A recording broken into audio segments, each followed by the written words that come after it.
what are we up to today? We have this thing. This thing landed on my desk quite some time ago, and this is an AR-1748 World Band Radio from Digitech, which probably means it's a Jaycar brand. Now I'm struggling to remember what was wrong with this. I think it was something like it had been dropped, or something had happened and it wasn't tuning quite properly. So we probably need to turn it on, which I've forgotten how. So I guess let's hold the key lock button. Can we turn it on? Okay, where's volume? Volume, okay.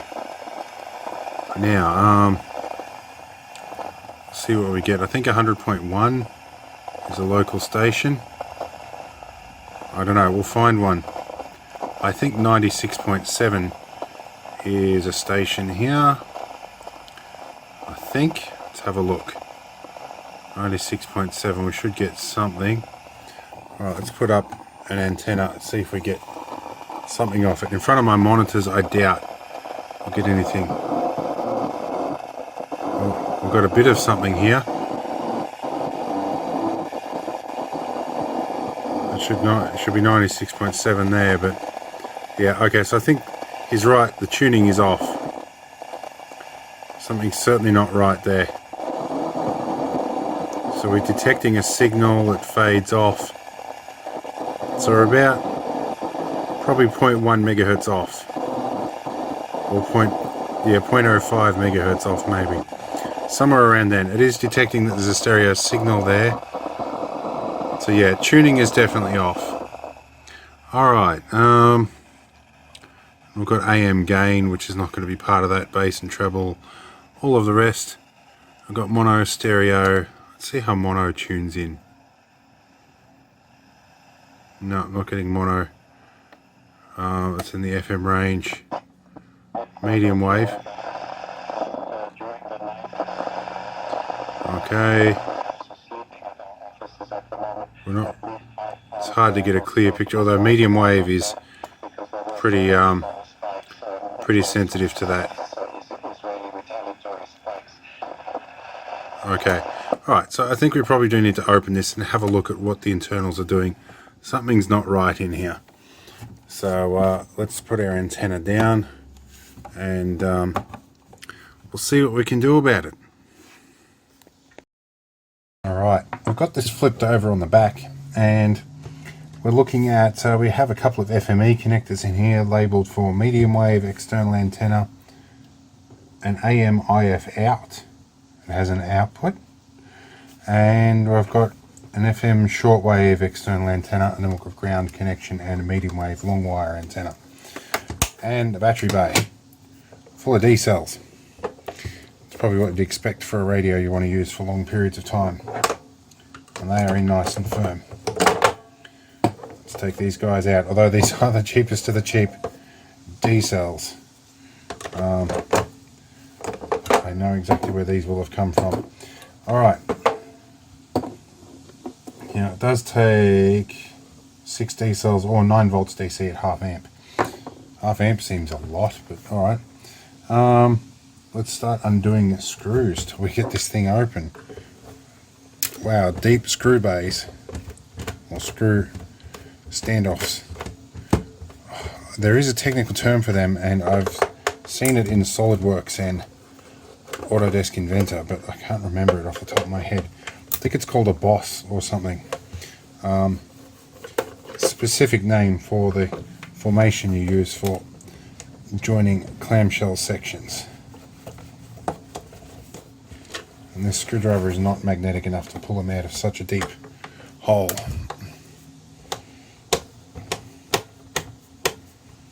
Oh.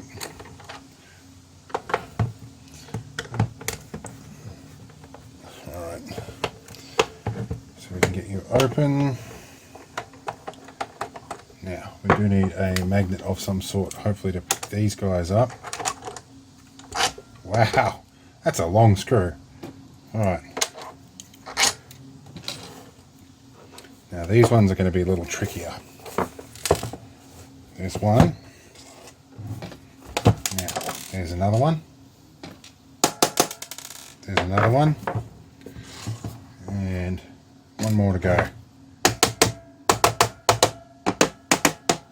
It's going to be the challenging one. It's always the one you drop. So those two are gone. Don't know about that one. And don't know about that one. Let's see. Nope. You're the trouble. Come out of that corner. I might have to wait until I pry it apart before I get that one. So give me a moment and I'll get these sections apart. Up the top with my spudger here, giving it a bit of a pull to determine where the separation line is. I'm going to try and run down here so we don't do it any damage. Yeah. Alright, I think I'm going to have to pull some knobs off this in order to get the thing apart. Interestingly enough, that unit, that display lights up even though there's no batteries in it. So these might continue on at the front. Let's have a look here. No, these guys do need to come off. Luckily these are all keyed shafts. Yes, they are. A little bit of a scare factor there for a moment when I thought they weren't keyed. Alright, that is lifting off nicely, and it looks like these guys might be the same deal. So if I can lift these up. Oh. Just being gentle here so I don't snap them. Alright, let's have a look. I like to take my time with some of these things, because it can do some damage if you're not careful.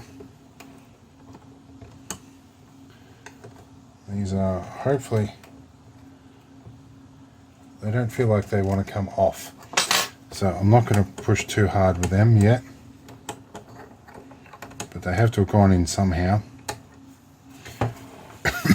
I'll remove this manual off the front just in case. And we'll stick that aside. Oh, these can be a challenge, these things. Anyway, let's continue along with the little snap connectors along here until we get it loose all the way around. There's a doozy up that side. Alright, give me a bit of time off camera with this and we'll see how we go. So, a couple of things were at play here. These two knobs did need to come off, and there was an extra screw up here that I had not seen. Now I've removed the strap clip off the top and the strap with it on both sides. That can go away. Now I want to carefully just open this and make sure I'm not going to remove any clips the wrong way. So let's have a look under here. There is one plug that needs to come off. There's two. Before I can give you a good look in here. Alright, so there's two main clips aside from the speaker.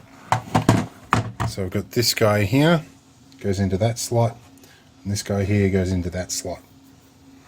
And that is a shielded can here. This looks like that's most of the control side of things.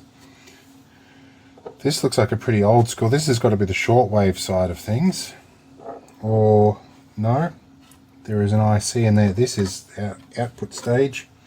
This is definitely RF stage. There's our wax-filled tuning coils there that they've put in very nicely. And I appreciate the wax on there.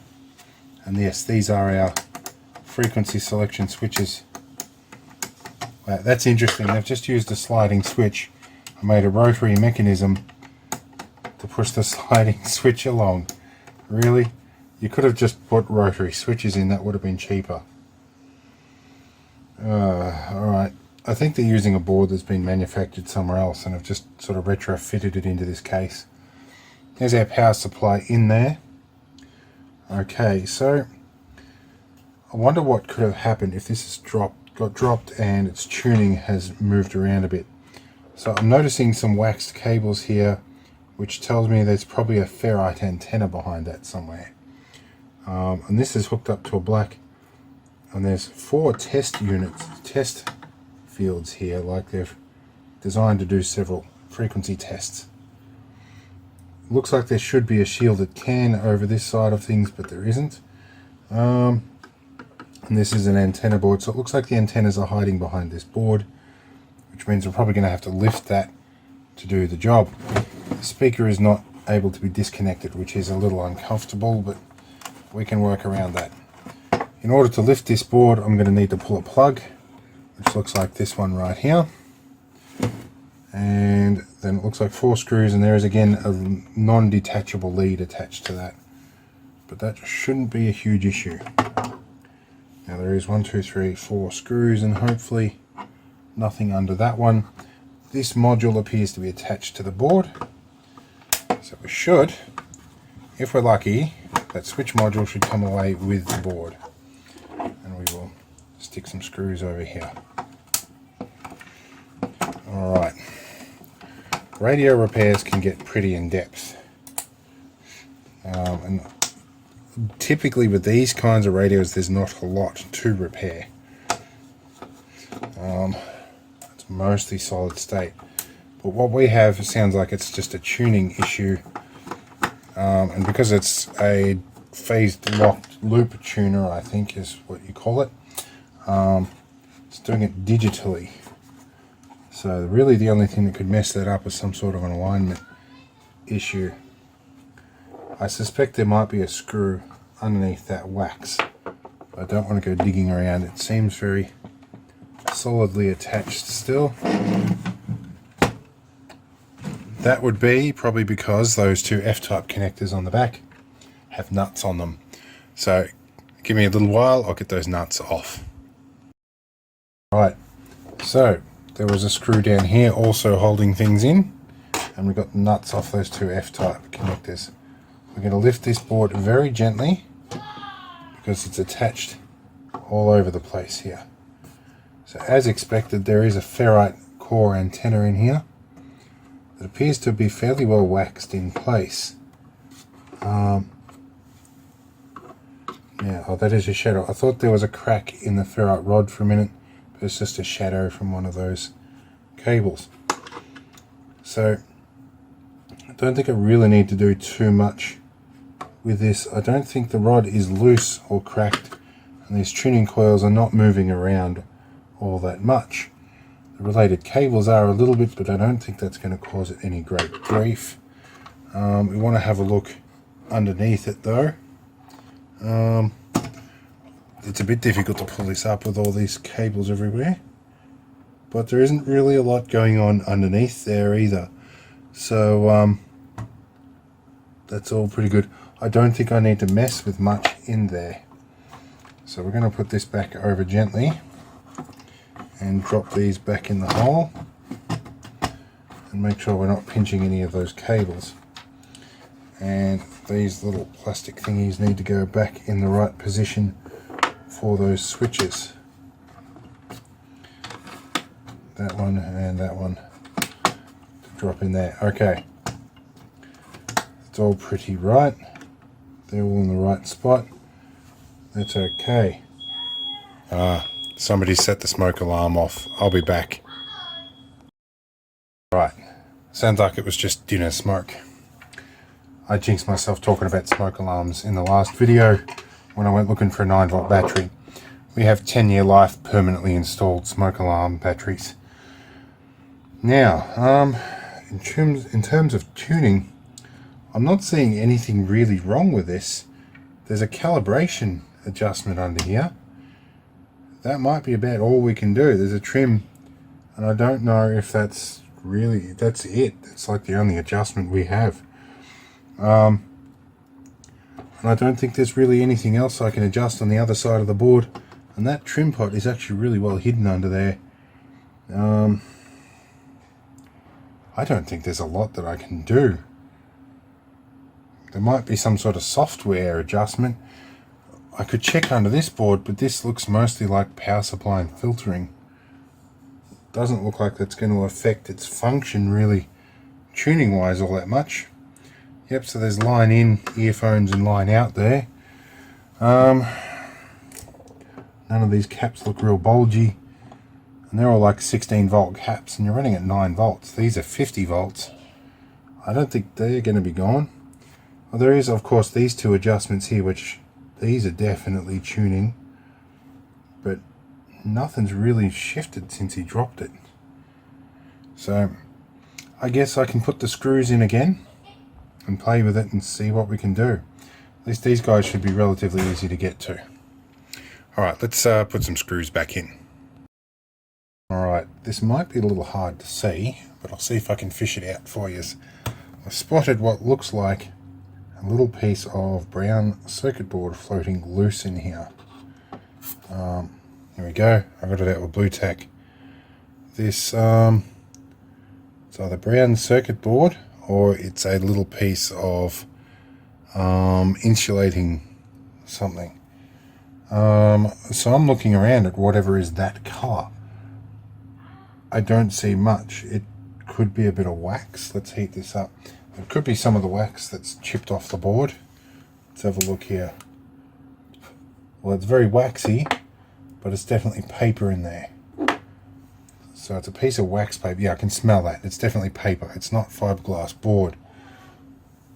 So there's a fragment of that in there. That could be indicative of something that is loose. So there isn't any fragments of anything under there. The only place we haven't looked really is underneath this board or the main front panel. The main front panel really doesn't have anything to do with the tuning other than the control of things. Or does it? Now, I really don't want to touch these because I'm pretty sure I'll screw everything up if I do. Last resort material. So this is going straight into that board, and it's selecting, it's got the chip on here that is doing most of the tuning, and there is a little quartz crystal in there, glued right to the top of that chip. So that's obviously giving its timing. So that is probably either like something like a super heterodyne or a phased lock loop controller chip in there that is doing that. So this is really just giving instructions to that. Alright, let's pull this board up. Just check if there isn't anything crazy happening under here. I can't foresee that this board is going to actually change things all that much, but we'll check it anyway. So I've got a few screws to do here, and we'll be back once I've got that board out. Right, we lifted this board and I have found something. There's some corrosion and a bit of rust on one of these steel legs here, and there's a bit of pitting in underneath the what are we trying to call it here? The acid resist on the board here. I think it's had some moisture damage or a battery leak, because this is right over the battery bay, and that is the very lowest part of the radio. So there has probably been a little bit of water ingress in here at some point. So I think we'll clean that up. And that's along the speaker output, that rail there. So I don't know if that would mess the tuning up, but it might be pulling things to ground in such a way that is affecting the circuit a little bit. So I think we'll give that a clean up. And I don't know if that'll solve the problem, but it's something we can try for a start. So let me find some RPA, toothbrush, and a bit of a scrub.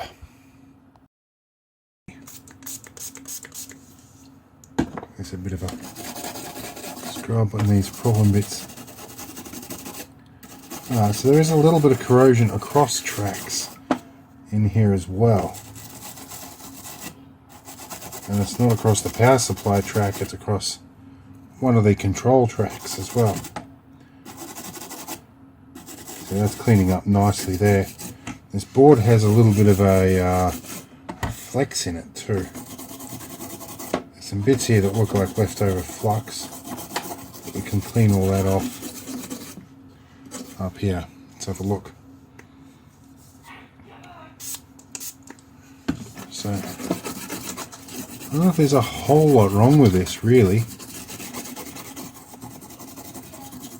It's occurring to me whilst I'm scrubbing this board that it could be just a calibration thing. Like, that's what I think it is with those pots, but It might be digital calibration.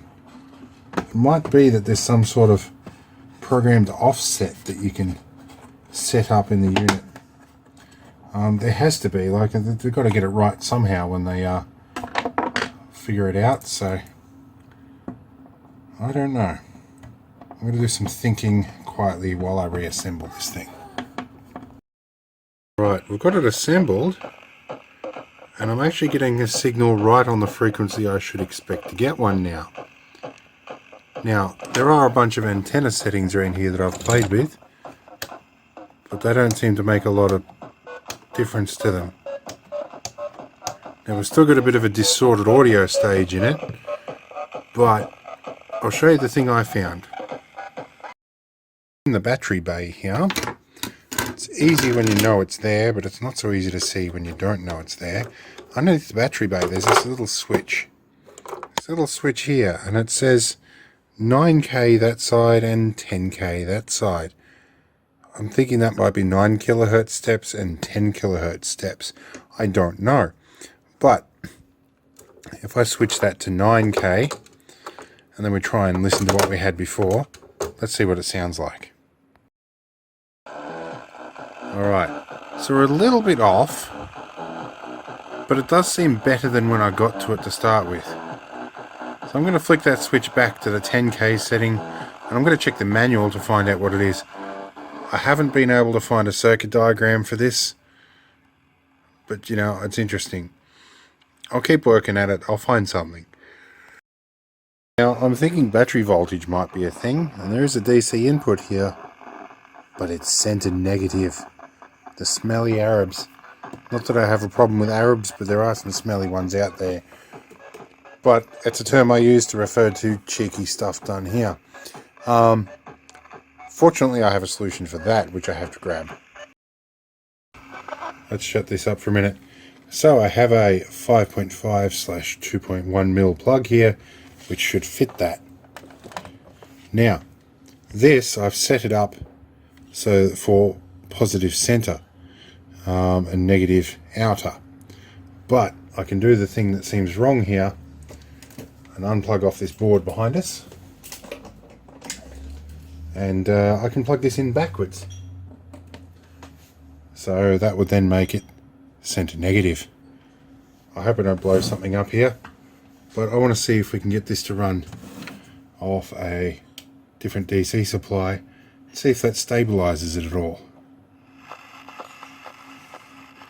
I don't know, I might have to pull a battery out, give me a moment. So we're running off my desk supply entirely now, off the 9-volt side up here. Let's angle things up a little bit. So it is a little cleaner. So we're getting towards the end of our signal here. So that should be bang on signal. So we're showing a pretty natural range.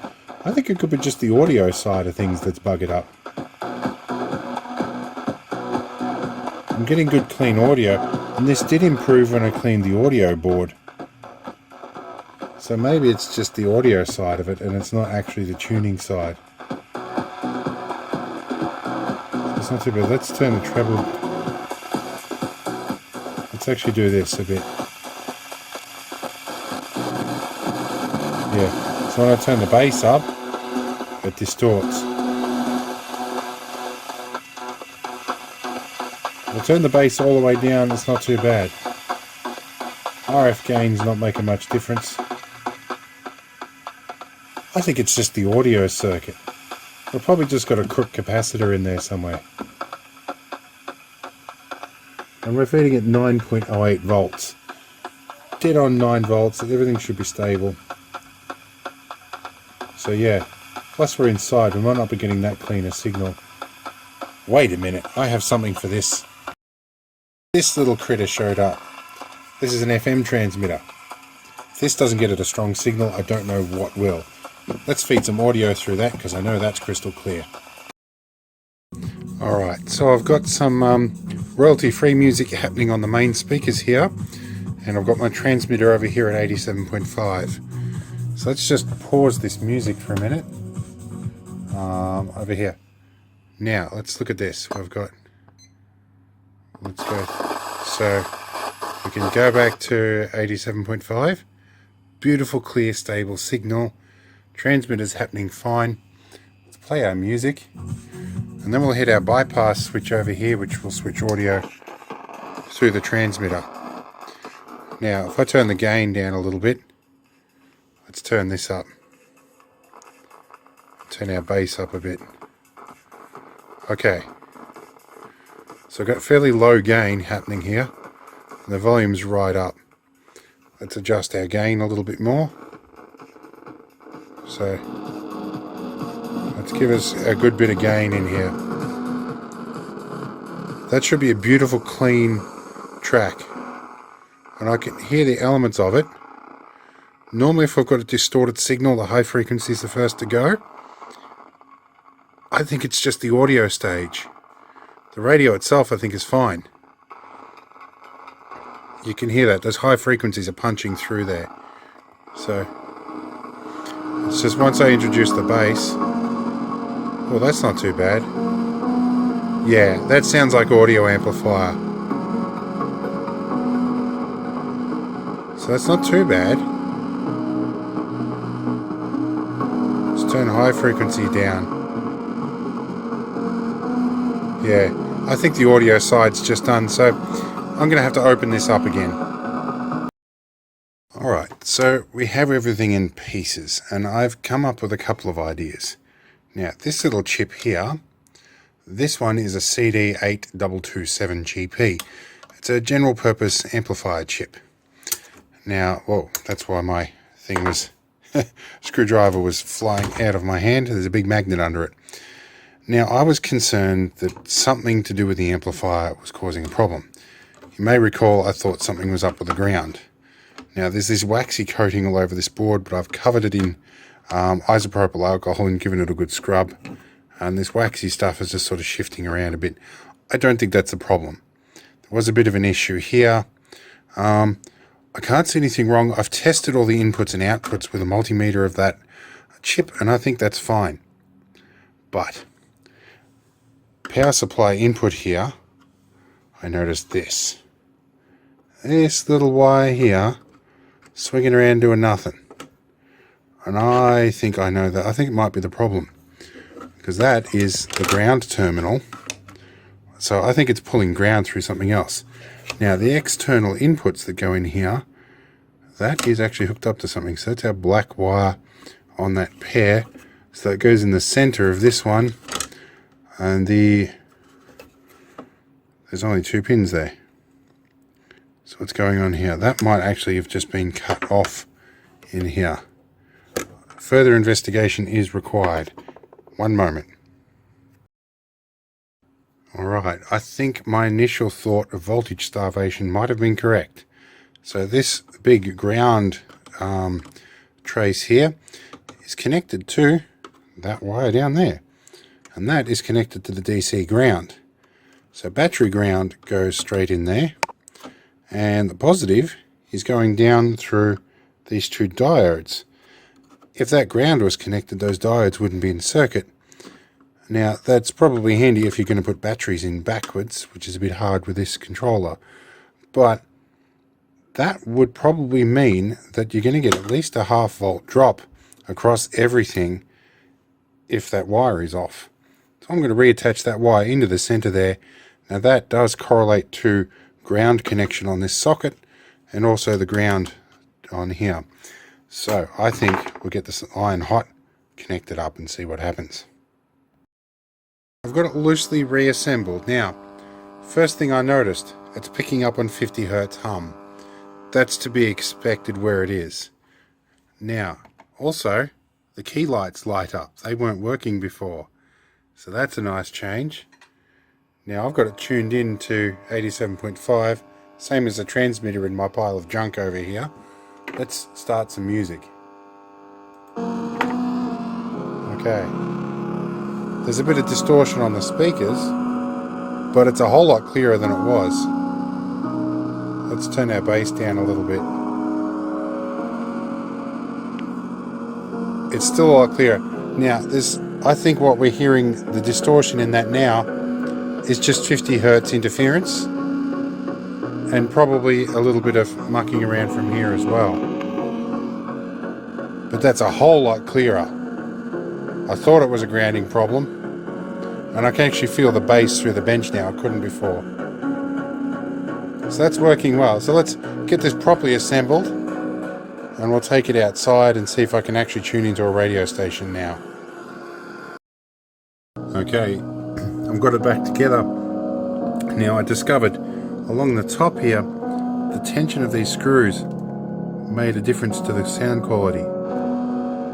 If you notice, there's a bit of resonance in here, and there's a central screw in here that had the most to do with it.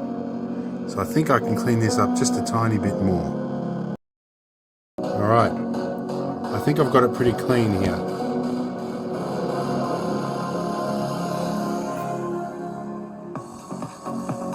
I think that's a whole lot better than it was when we started. Much better. Still a bit of interference, but it's in amongst like a whole bunch of monitors and radio gear and everything. And this will screw it up. No, it's not even picking up the Geiger counter in the background. Normally the high frequency side of that upsets radios. Alright, it's pretty stable now. Let's see how it rotates through a frequency change. So let's wind this up through the frequency a little bit. Let's go 91. And we'll wind you through. I've got to go change. Go 91. There we go. It's pretty frequency stable now. That's good. Alright. I think we're done. We'll see you in the next one. Hopefully there'll be some other interesting stuff happening. But this was the AR-1748 Digitech Radio from Jaycar. See you in the next video.